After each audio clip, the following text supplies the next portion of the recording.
What lurks behind this unassuming storefront in Cleveland, Ohio?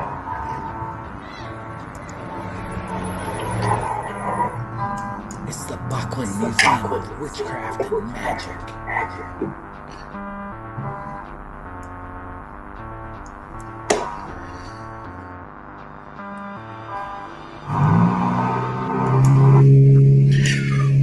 Welcome back to the Buckland Museum Frankenstein Radio Control Room, which exists in the beautiful Cleveland, Ohio.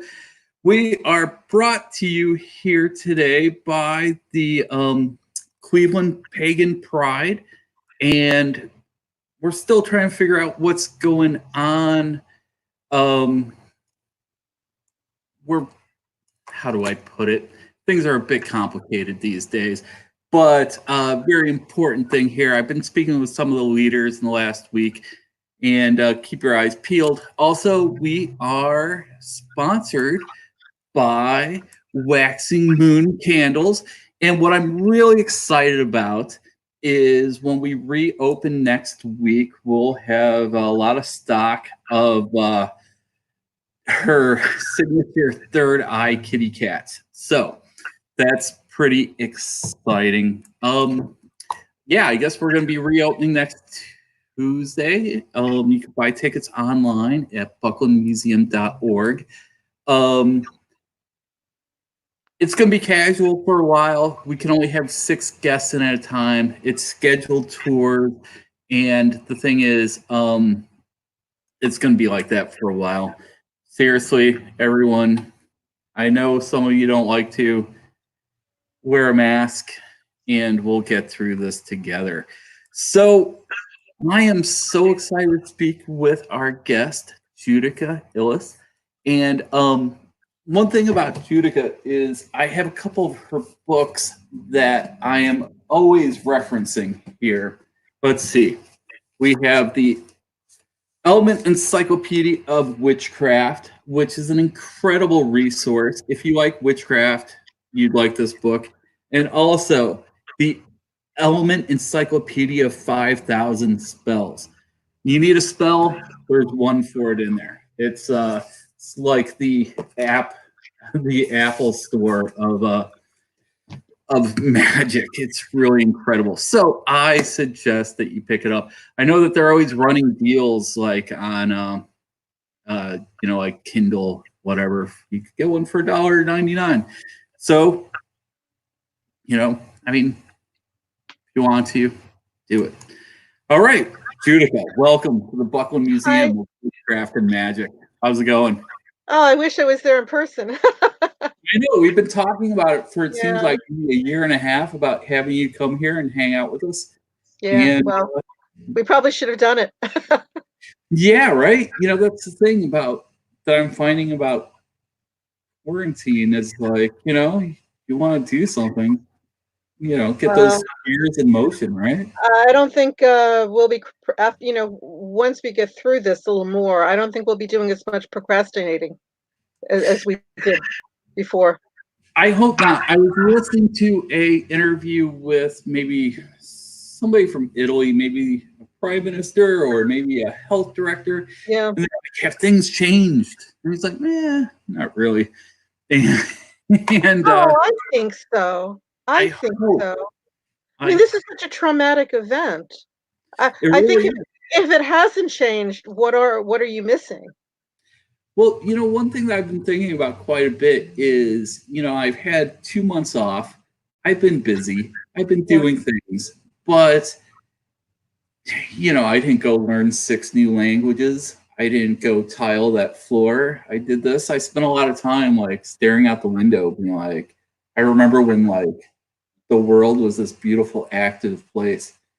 And now, these are all responses to trauma. Even that, well, we have to tile the floor and we have to, learn to knit and we have to do this and we have to do that. I mean, I think some of it is an awareness of mortality. It's an, oh my goddess, if I don't do it now, when?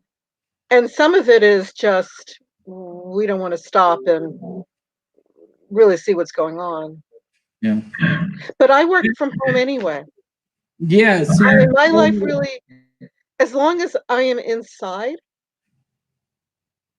I mean, my life really has not, you know, I've been working from home almost exclusively since 2015. 2018, I started writing my own book and I stopped doing events. I was looking forward to doing them. and I have to ask, what book is this? Well, funny that you should ask. It is my new book coming out in September. I think the title right now is Daily Magic. It is a perpetual calendar of spells and rituals that came out of it comes from time management, actually, because I find for myself, as some people may be discovering for themselves now, if you work from home, the days blend into each other and you lose track of dates. You lose track of it becomes very ephemeral. And so I would want to do something for, let's just say, the feast day of St. Anthony.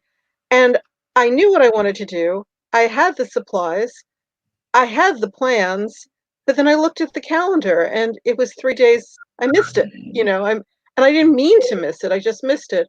So I started making notebooks for myself to just, I found that if I wrote them and I looked at them on a daily basis, I did the things I wanted to do.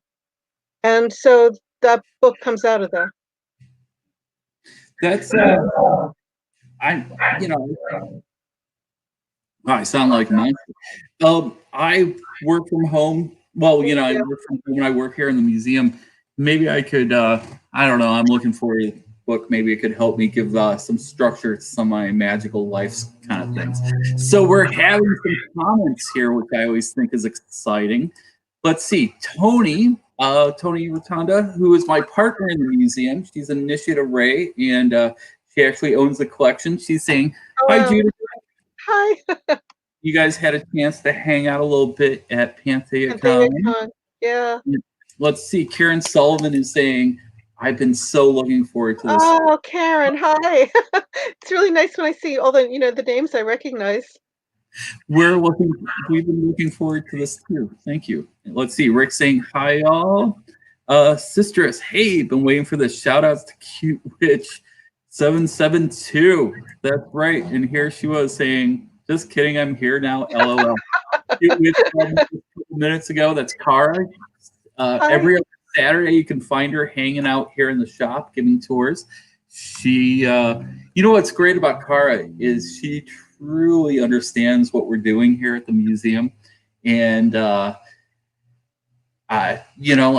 love listening to her tours because I hear things that I would never really bring up myself, and I'm like, actually, that's important. So I hope you mention that 500 more times, and it can get into my head. Let's see, Rick saying hi from Florida. And let's see. Oh, and Kara saying, I love the Element Encyclopedia. Oh, Yeah, thank me you. too. That's the first edition that you had there. Really? Well, Well, that's I can recognize them. That book was not supposed to be. ones from eBay because They're not manufacturing those anymore. That book, I mean, from the time we started working on it, myself and the publisher, had a life of its own. Yeah, that one and the 5,000 Spells one also. Witchcraft, 5,000 Spells was not supposed to be that size.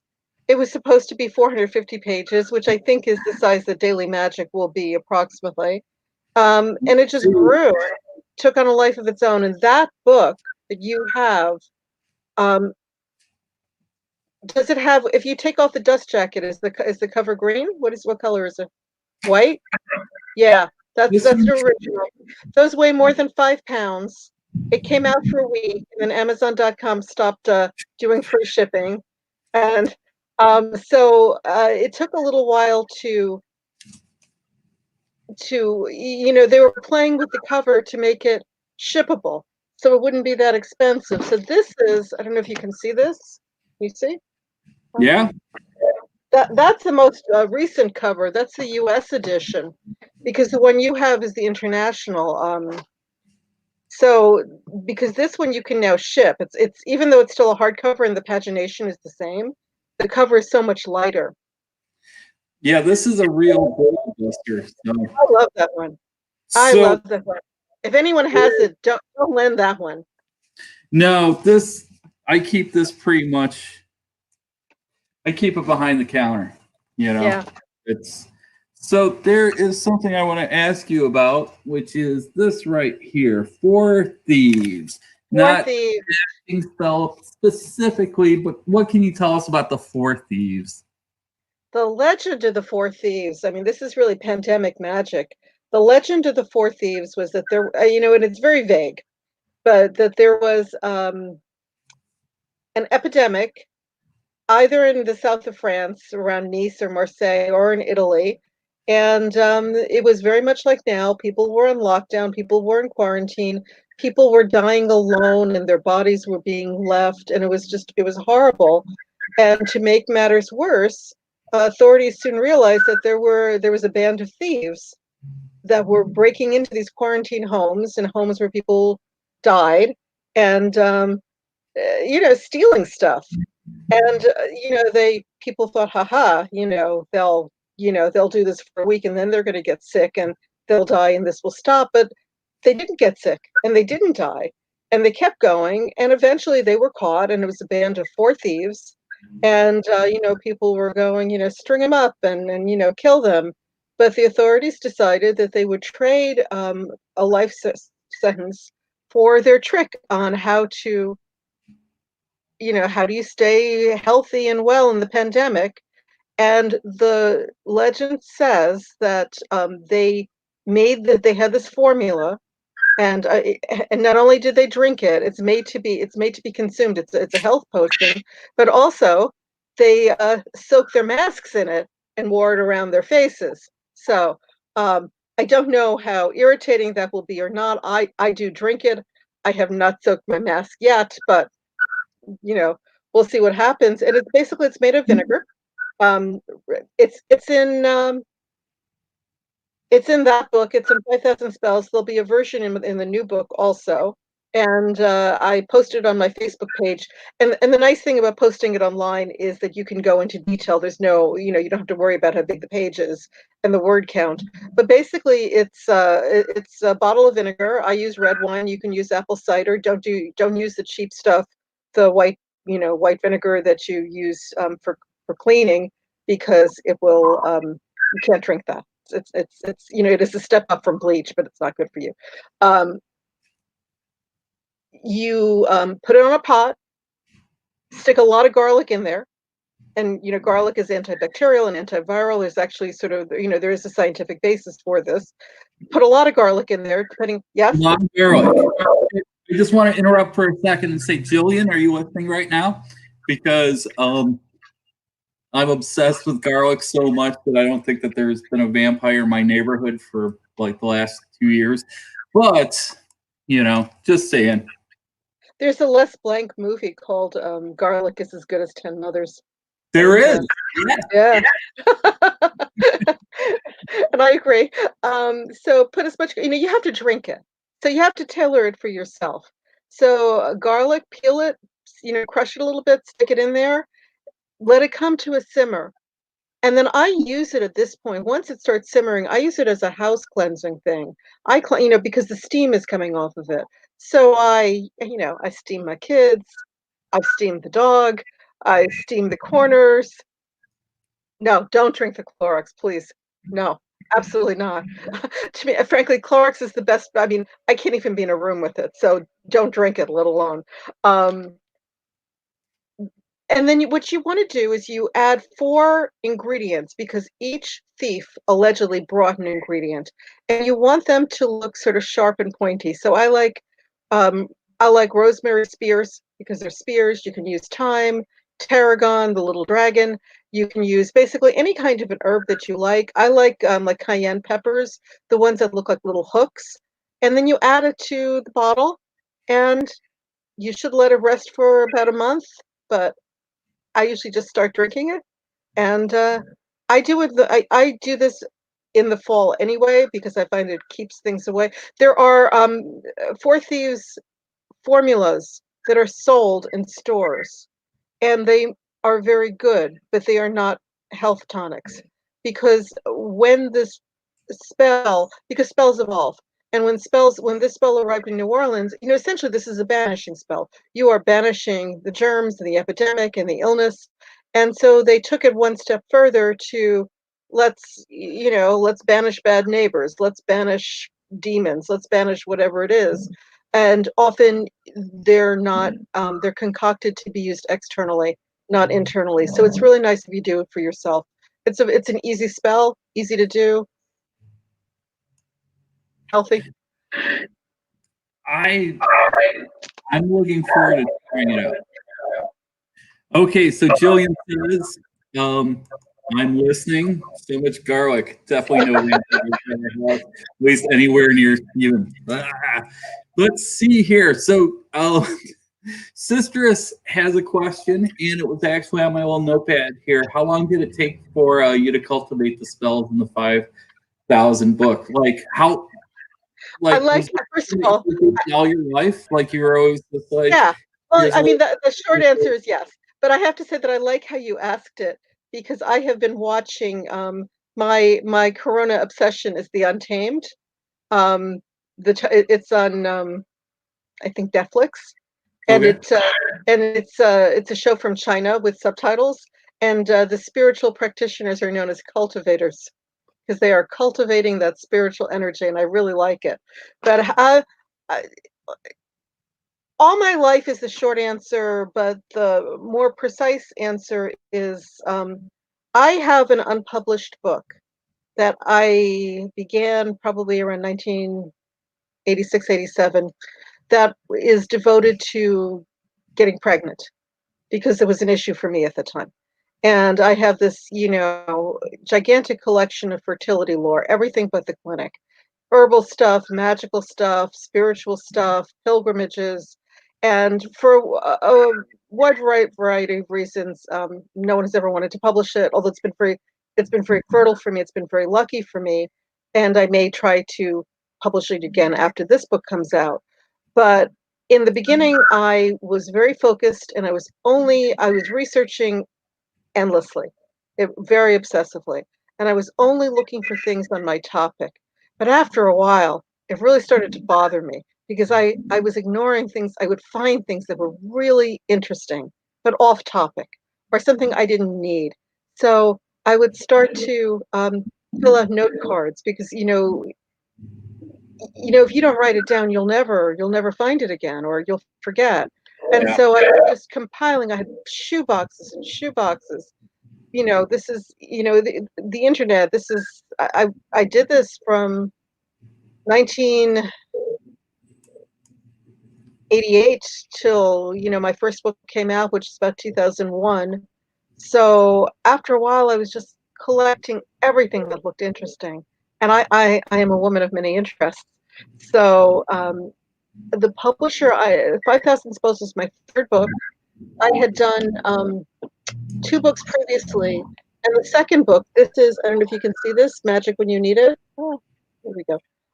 This is the wiser edition of a book that used to be called Emergency Magic, and it has 150 spells. And the publisher knew I had a collection of spells.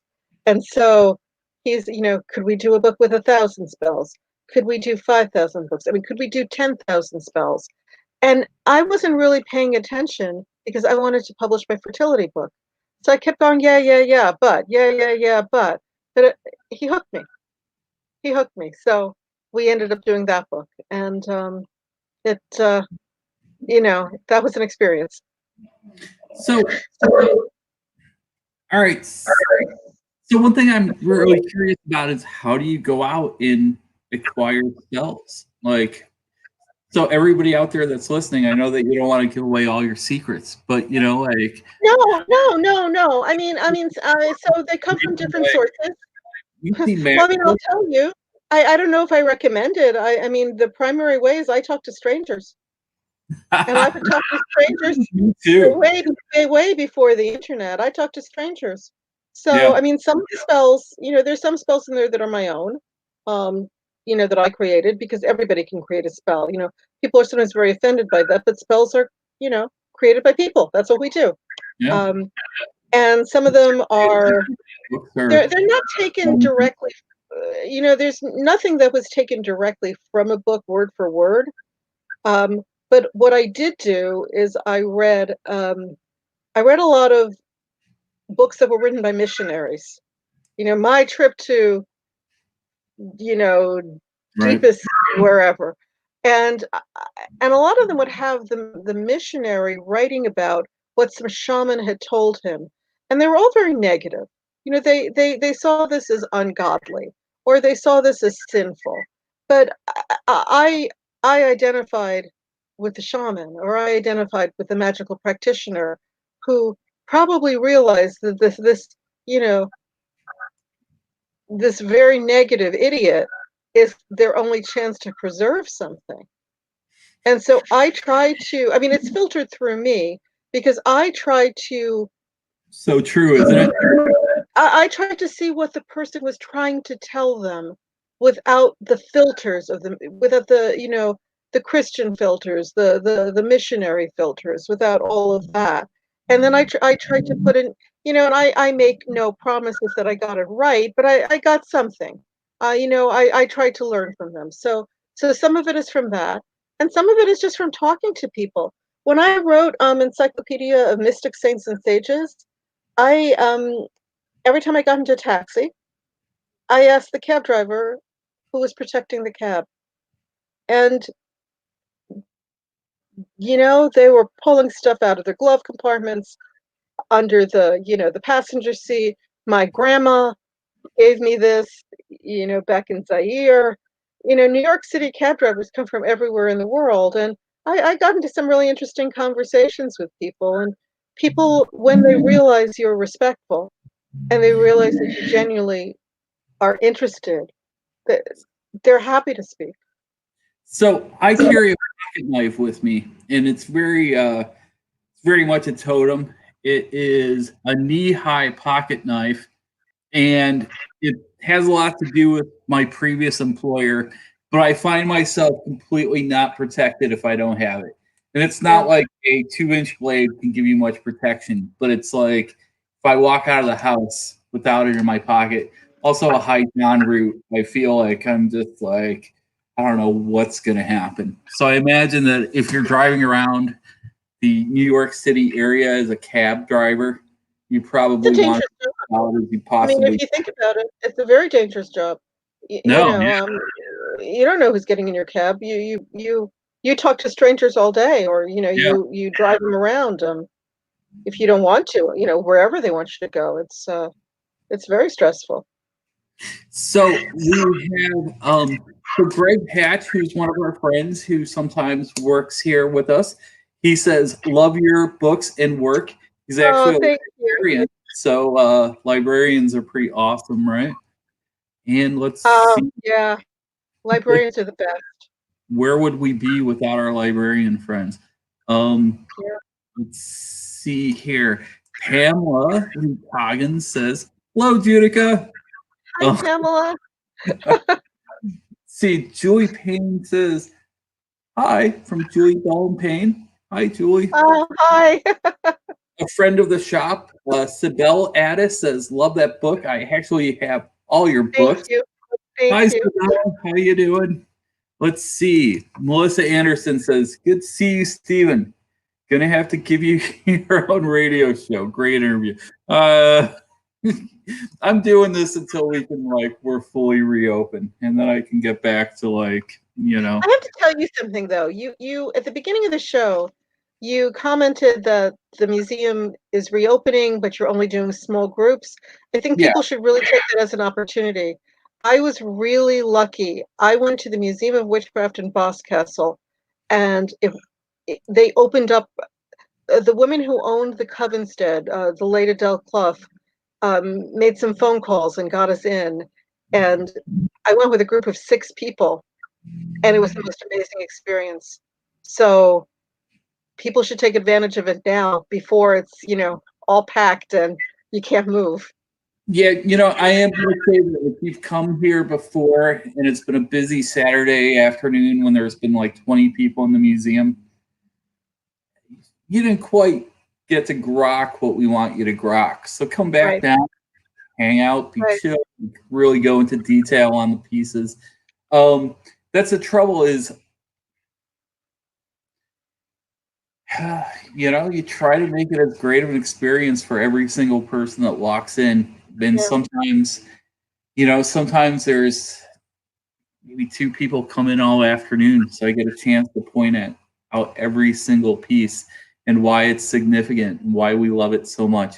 Sometimes we have 50 people that come in an afternoon, and it's just kind of like, hey, this is a lot of fun. Thanks for showing up. You kind of have to write it, but I prefer it when it's just smaller groups and we can really go into detail on it. So yeah, and you can stand in front of the display and really see something. It's a nice thing. So that's the silver lining. You should go now. yeah, it's I'm looking forward to being able to like really show the collection in more of an intimate way. It's I but I'm most of all I'm just really excited to be able to show the collection again because it's something that I see it as a living, breathing um, collection. I mean, we celebrate witchcraft and magical culture in a way that no other museum does, Yeah, and I I don't want to get like too sincere here, but it's like every single person that walks in, I just find it like such a great privilege to be able to share them. Like, I mean, not just our founder Raymond Buckland's story, but just like story of like I don't know the First Amendment and yeah. the importance of that. Like, and uh, yeah, let's keep going here. And the joy of witchcraft. I think that's something that people overlook, the power and the joy of witchcraft. And I mean, I do try to express that in my books also. For people, whether they are practitioners or, people who, think it's spooky, I want them to, I want them to both appreciate it and, you want to have a healthy respect, but not that kind of fear that leads to people persecuting witches. I got a posted once in a Google review somebody that said that I should have witches, and I know that they in their head it should be female witches going around telling spooky stories while people go Yeah, through the museum, and I'm like, well, I just guess you don't really get what we're doing here, yeah, because I mean, sure, there's a spooky element to it, of course, yeah. but that's not the That's a sincere facet. practice. That's a facet, not So, the total. so Steve Hayes says he's going to make the multi-hour drive from Milwaukee. Oh, Awesome. wow. Let us know when you're heading out. That's I love my out of town guests. I always say that the coolest people Yeah. that come through Cleveland come to the Witchcraft Museum. It's like it's kind of like a dividing line from people because it's like Witchcraft Museum. You have to absolutely have an open mind. so, so you had mentioned that you have been to the Witch Museum in Boz Castle, and I you love have museums. also been to the one in Switzerland. Yes, I the want Hexa to Museum. share this right here. This is a picture I found on your Instagram, and here you are, signs, symbols, and omens. Right here. Oh, here you are, right under there. There's Yeah, right above. So, can you Ian tell Ray. me a little bit about the gentleman that's right above you? Raymond Buckland, who was just, a genius and an innovator. And, would witchcraft be what it is in America without him? I don't know. It might be something else, but he is really, really an innovator, and I am very grateful. I didn't know I was in the same display case with him until I went to the museum, and that was just, my heart things. I was privileged enough to speak with him on several occasions. I never met him in person, to speak with him, to correspond with him, and I write about him in my Encyclopedia of Witchcraft. And I just, I can't speak highly enough of him, and I'm very grateful that his collection found a home.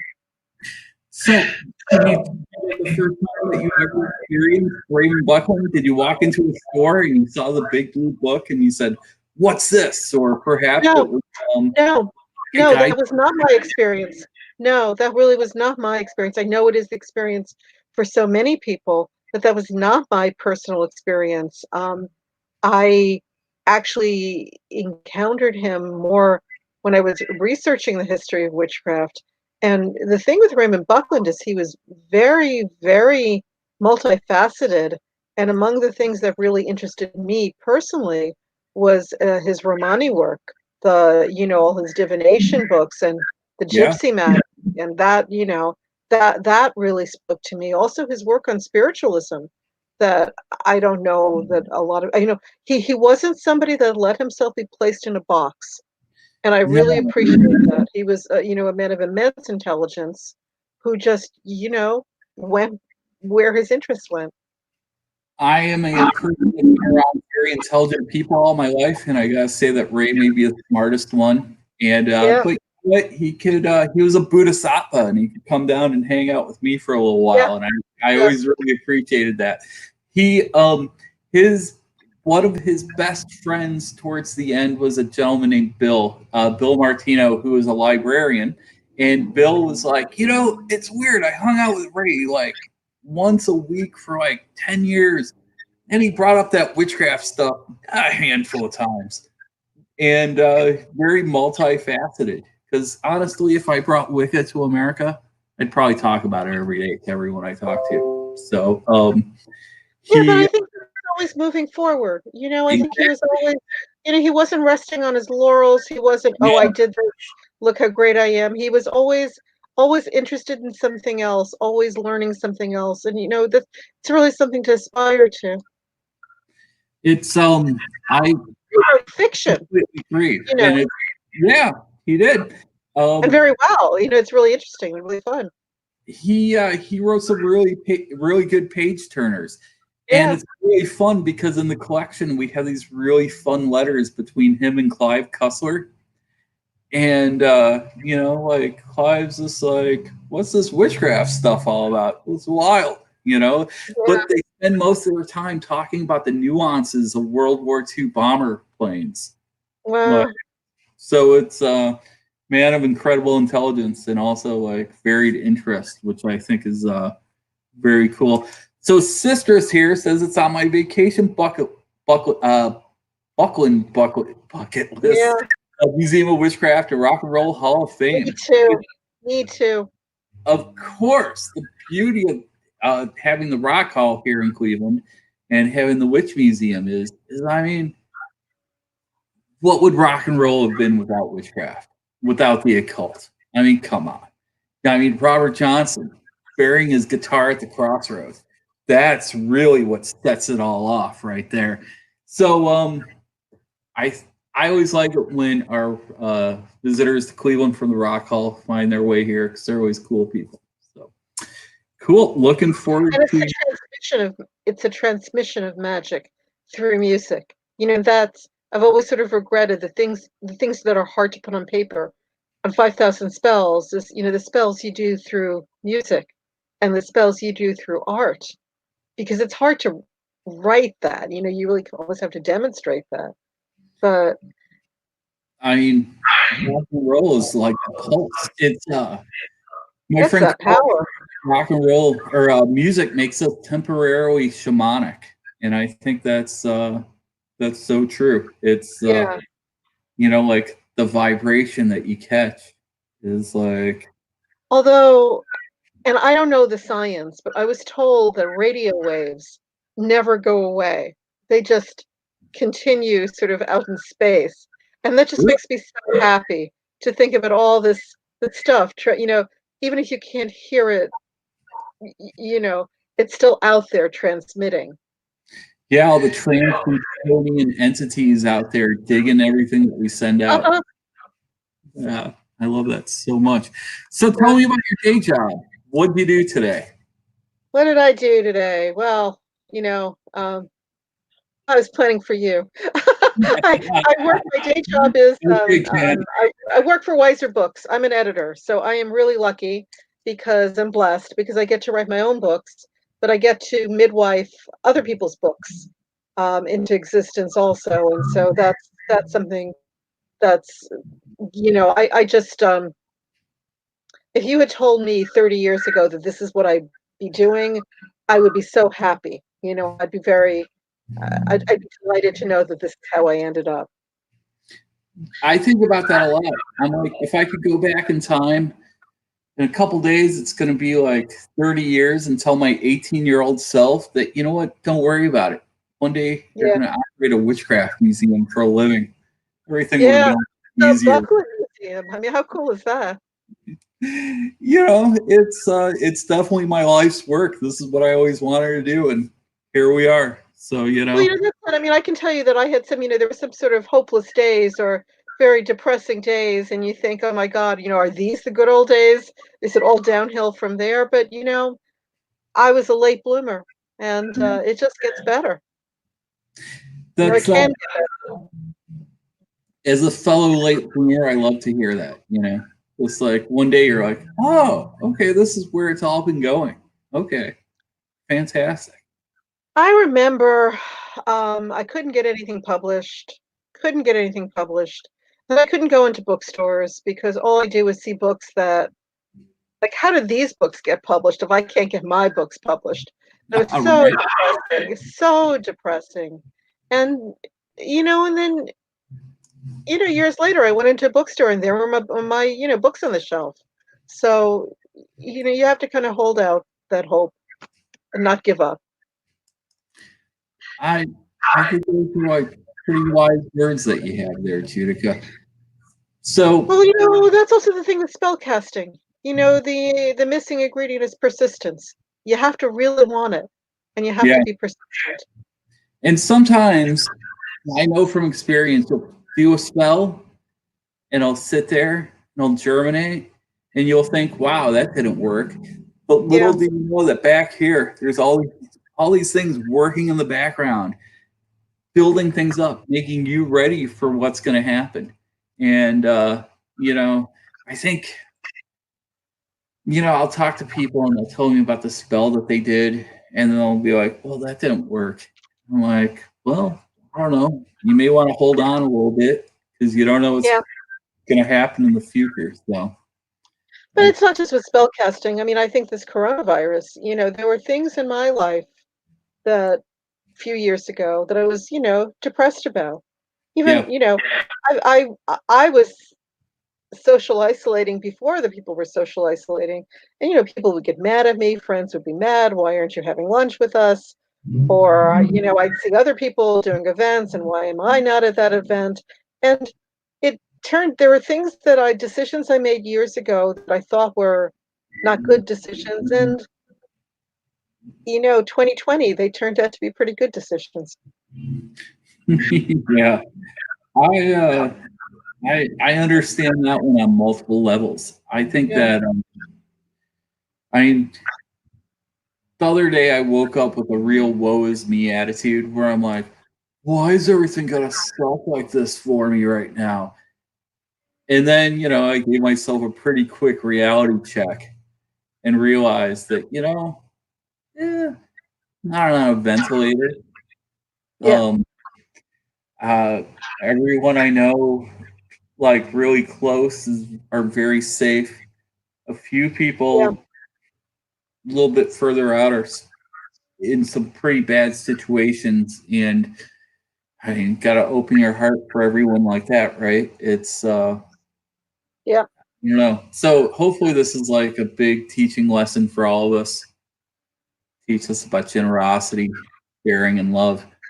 But yeah, you know, Sometimes I think you have to let your spiritual guardians actually guard you because we fight them. We ask for protection, and then we get set in a direction, and it's not where we think we want to be. And it is that tension between what we want at the moment and the long run. Because sometimes the blessings don't are not apparent in the short run. It's later on you go, oh wow, that worked out. That was okay. Or vice versa. yeah, that's That makes total sense. So, Rick here says Ray autographed his big blue book. That's That's very awesome. special. I Yeah, love that's very special. to hear that. You have a little of his essence in that book then. Yeah, a little bit of Ray's magic. Yeah. It's you know, when I first hung out with Ray, it's like, wow, this guy is such an interesting, generous person. When we first opened 3 years ago, we had 300 people here. There was a line down the street, and Ray stayed to the very end, meeting every single person, shaking every single person's hand. And that's kind of a check, I think, for everyone. It's like you should always be really grateful for the people that are like actually interested in what you're doing. So I Yeah. I love hearing that. Let's see. So, sister has asked a question, and all right. So this is kind of intense, and I think I can answer this because you have a vested interest in Wiser. Is there a No, rival? I can answer that question. No, I mean, they're both publishers. They're both publishers of Yeah, metaphysical material. And, I was I'm actually friends.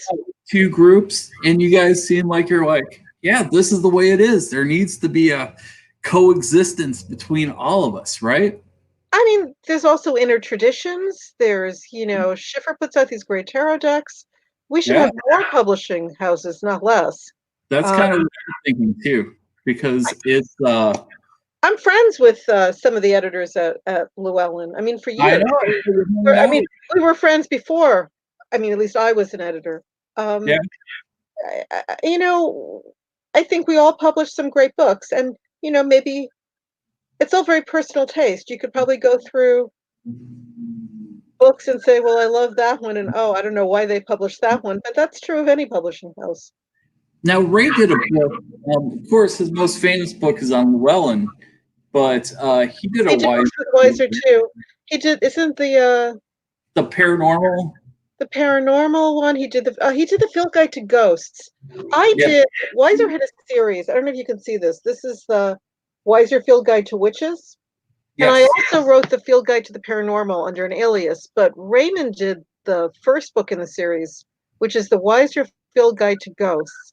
And a lot of people haven't read that book, which always surprises me. It's one of those, oh, I've read all of his books, but they haven't read that one. And it's really a great book. Um, he also did, I want to say one of the Gypsy Magic books was for Wiser. Mm-hmm. Maybe one of the CX Wicca. Wasn't that also for Wiser? Maybe something. Yeah. Yeah. He did a couple for Weiser. Llewellyn's, he did a bunch of books for Llewellyn too, and maybe for other publishers. So let's see. David Emil Connick says, "Hey Judika, Hi, how are you doing? um, so we've talked about protection a bit, and you talked about the four thieves a bit. But is there anything simple somebody could do? Let's say I found that going to the grocery store hasn't really been an issue for myself, but I found that going to the gas station is what really gives me like the heebie-jeebies when I go in there. I Is there? can't go outside. I'm good as long as I'm inside. I go Yeah. outside, and I don't know if it's the virus. I don't know if it's vibes of the virus, or it's just I live right outside New York City. I don't know if it's the accumulated fear and stress and anxiety. Um, if I go out like beyond my front yard, I'm out for like 48 hours. It's exhausting. Yeah. So, shield yourself. Shield yourself. Do a lot of, beyond the washing of the hands, do cleansing to, to cleanse your aura of all the toxic energy that comes home with you beyond the illness. And I would, work on finding out who your guardians are and establishing a good relationship with them. And that's not it's very easy to say, "Oh, wear this crystal or wear this amulet," but find out. People will say, why do I need 5,000 spells? Well, you don't. If you have a dozen good spells, you're set. But my dozen may not be your dozen, may not be someone else's dozen. So you have to find out what works for you. What are the crystals that work for you? Like you were talking about the pocket knife. I always wear a ring my mother gave me, and it makes me feel very protected. So what do you have? And if you don't have anything like that, you should probably find something like that. You probably do have it, you just haven't connected the dots yet. So this is a good time to connect some of those dots. Yeah, that's really incredible advice. So, Well, I'm a lot better now, but I mean, I certainly was a person who had a lot of fear. And when I talk about fear, I mean real fear. Like, people, it's not the same as being afraid of something. If you live with fear, um, it's a very physical thing. It's a very debilitating thing. And it took me a long time to work my way through it. And I have worked my, not necessarily by choice, but life throws you hurdles, and you have to, that school of hard knocks is, if you graduate, it's a good thing. But finding out who are your spiritual allies, who has your back, who is your guardian angel, working out relationships with your ancestors. These are all things that, because this coronavirus, even if it fades and we're not worrying about it, this has been a traumatic experience, and I think there will be more pandemics or more experiences. And so you want to be prepared for them. I I think about that. Somebody that I know, I think is probably going to be suffering some PTSD from the Sure. coronavirus, from his own experience and things that of his family. And uh, yeah, it's really it ain't no I joke. watch, old TV now, or old movies, and Like me, yeah, I mean, I watch all sorts of like old stuff. Like, and I've seen like I watch stuff over and over again, but now I see it, and there's like 12 people in a room, and my instinct is they're not wearing masks. they're not yeah, they're you not do. 6 feet apart. Yeah, yeah. That was I think the first 2 weeks of the being in lockdown. Julia and we'd watch something and we'd be like, "This is really hard to watch. They're not wearing masks. What's going on?" Like they're Yeah, standing next to that's each not other, going away soon. their high fives. It's yeah.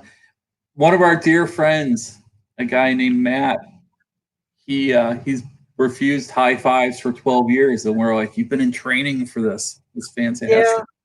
yeah. I watched it's an anime called Tokyo Babylon, and um there's a character in there who is, psychic by touch.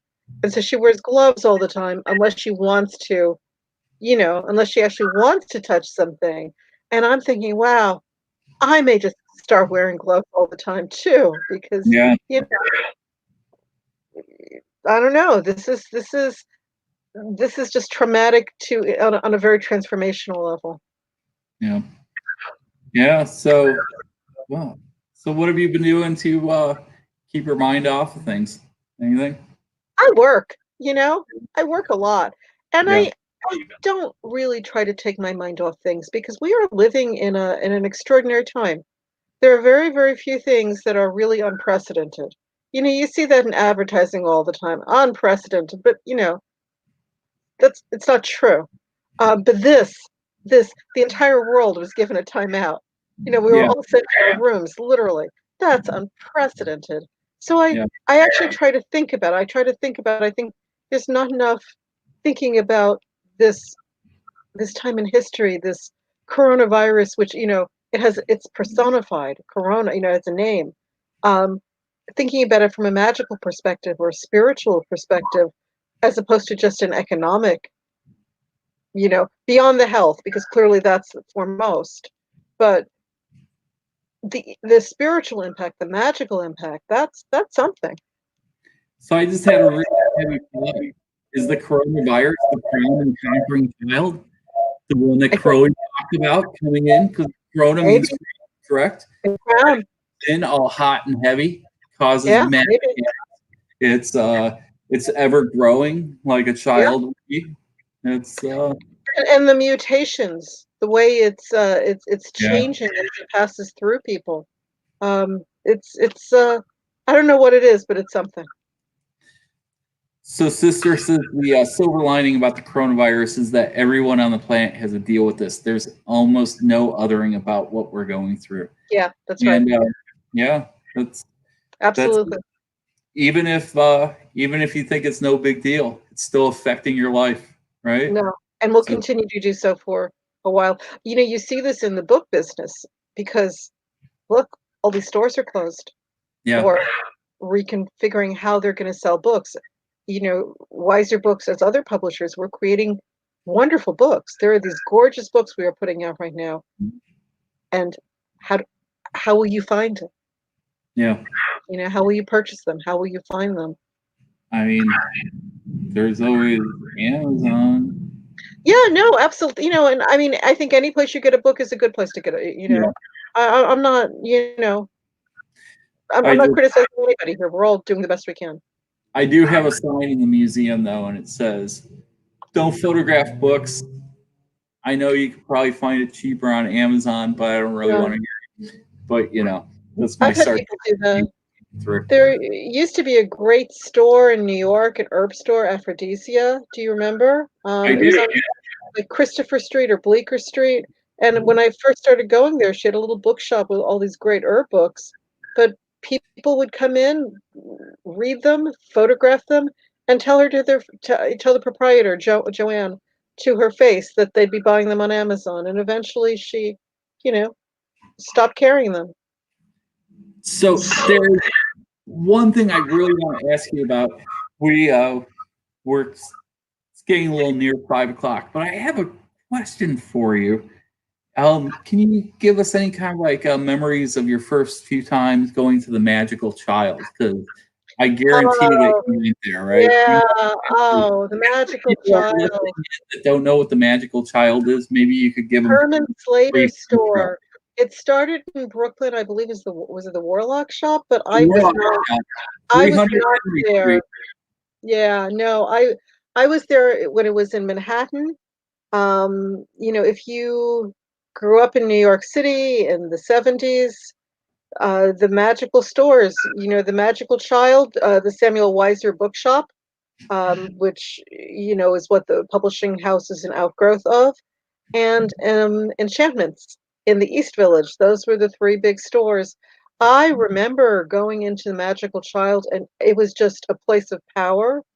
Um, and I remember I wanted to get some herbs, and one of the employees went up on a ladder and got it for me, but things fell. And I was a very, very shy young person, and everybody turned around.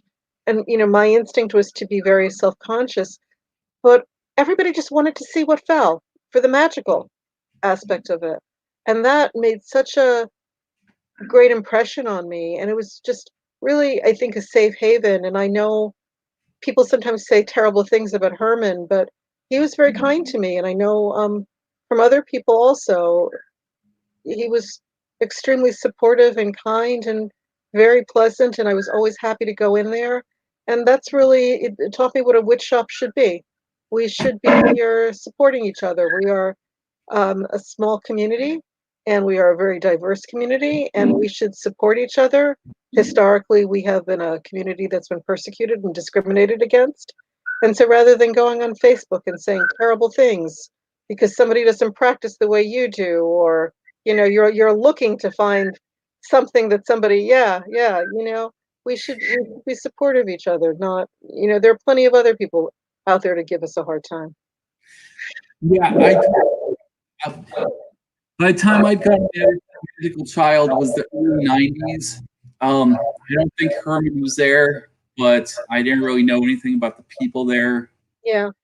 who I was looking out for at the time. Um, but it seems like such an incredible place, and we started.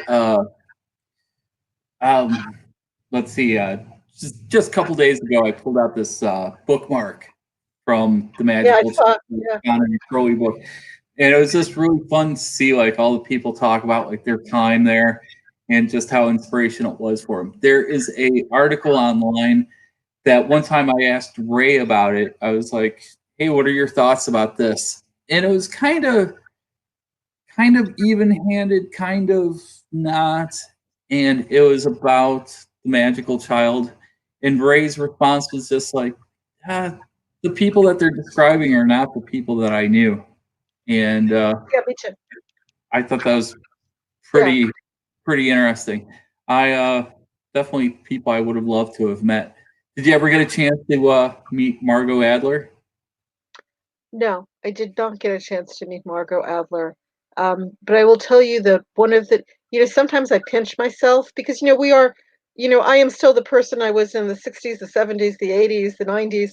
And I remember the first time I went into the Magical Child, but I also remember the first time I went into Enchantments, the original Enchantments. There's a store there now, but under a different ownership in the East Village, and it was owned by, co-owner was Lady Rhea, and she's my friend now. And sometimes I talk to her and I pinch myself like, wow, you couldn't have seen this coming because Yeah, I was very impressed. I remember I went into Enchantment saying that they had this beautiful oil bar, and I love magical oils. And I'd never seen, you would go and they would mix it for you, like right in front of you, like a bartender. And I had never seen anything like that before. It was, pretty amazing for me. And and I've Lady Rhea ended up with a store in the Bronx years later, and I've taught at her store, and worked with her, and it's just life takes you places you didn't expect you'd go. right. I every time I go to New York, I'm like, I gotta go up to the Bronx and see Lady Rhea, and it hasn't happened yet. Yeah. Well, the store is closed. Her store closed. Her store closed? Yeah, Okay. I mean, not coronavirus, before that. Well, But, guess it's hard in New York to have a business outside Manhattan because yeah, even though it was an easy ride to the Bronx. Her store was right across from the subway. People are, but now they wish they went. yeah. Like, so did you you grew up in Brooklyn, right? Queens, Queen. Oh, okay, Queens, Queen. Queens. Um, yeah. I'm a bridge and tunnel person. I did live Brooklyn, Queens, all over Jersey, but I've worked in Manhattan. Yeah. I spent a lot of my all my previous corporate jobs. I used to be a card reader at the Namaste store that's on 14th Street. That's still there. Really? So I've worked in Manhattan, but I am the old SNL watchers will know what I mean by a bridge and tunnel person. I'm a bridge and tunnel person. Yeah, yeah. I get it. So let's see here. Cara is saying, to David's point, it proves that we can live in better harmony, taking care of. Oh, what did David say? So David had said it's definitely a double-edged sword with the corona. And on one hand, it's Yeah. awful that it increase people in the economy, but the other, it's great that the pollution is down and the nature is healing. Yeah, absolutely. And then And Cara says, to David's point, it proves that we can live in better harmony, take care of nature by reducing our impact. It well, is possible. And although we didn't have a choice about it. we didn't have a You choice know, about it, but maybe it's time to start yeah. paying attention. It's Oh, I think the thing with the coronavirus, one of the things though, it is a humbling thing, because we're not in charge. no, We have spent a lot of time assuming we're in charge, but not right now. no, we're definitely in charge. And we could sit there and put up all these blockades for it to happen, but it still creeps in. So I was shortly after we went into quarantine, very shortly. The deer that used to be surreptitious in our backyards started strutting down the middle of the roads. They knew, like, our time may be done as in terms of being in charge. I mean, think about it, the corona with the crown. Crown is the sign of royalty. Who's mhm, in charge now? yeah, exactly. Oh boy. So I think On it's that apocalyptic note. probably time to wrap up here. Um, Judika, I love talking to you. You're such a wonderful resource. I Thank you. always, I am very proud to know you. And Oh, thank you. oh, Likewise. sorry, we reopen next week. Oh, there's somebody trying to get in. Sorry. They're dying to get in. I, don't say that. Um, Oh, no, not literally. so, I, I don't know. Thanks so much for spending time with me here, hanging out, talking.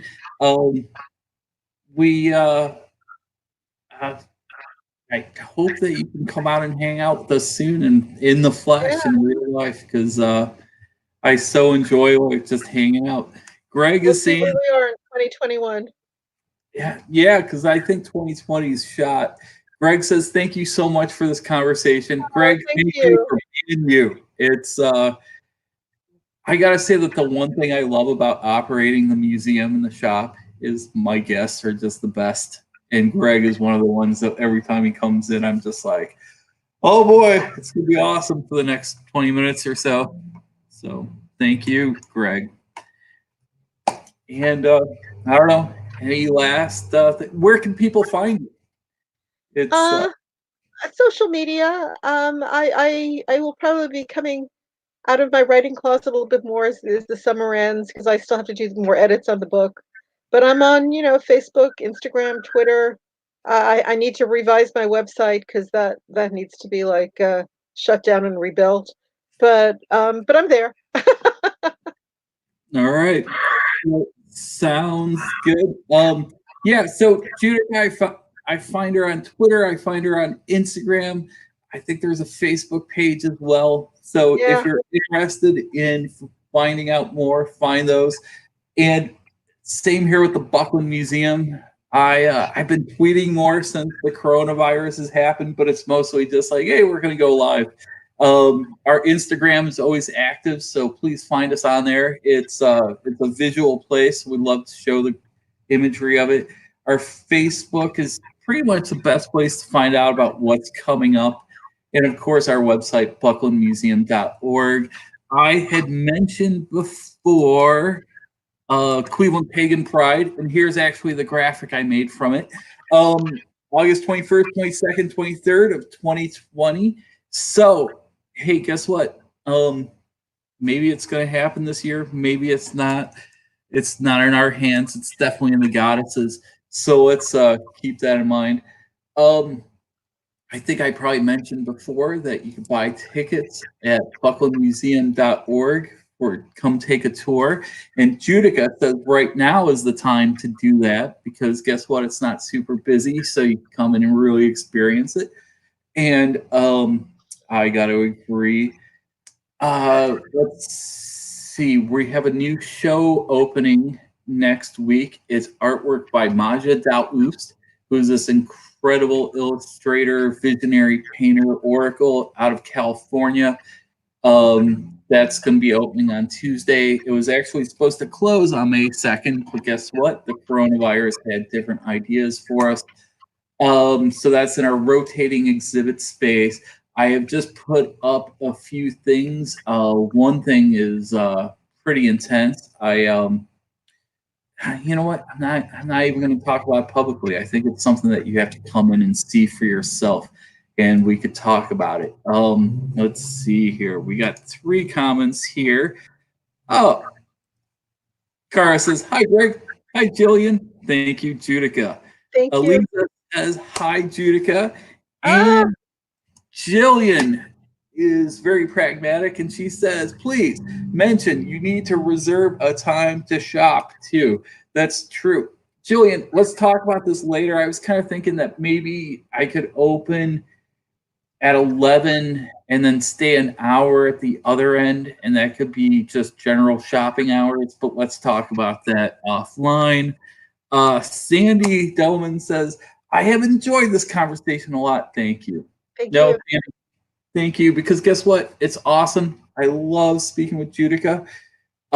We've done it a few times without an audience, and it's great. But it was all leading up to this, so thanks for experiencing this with us. And Utica, thank you so much. I hope I talk to you really soon. And anytime you're bored and you're like, hey, I got an hour that I can listen to Stephen ramble and talk to him. Likewise. Let's go live again. Thank All right. you. So there is a way that I've been ending this, and I'm going to end it once again that way. All right, all of you out there, let's make the sign of the pyramid. Whoa. Always remember to stay witchy, my friends. All right.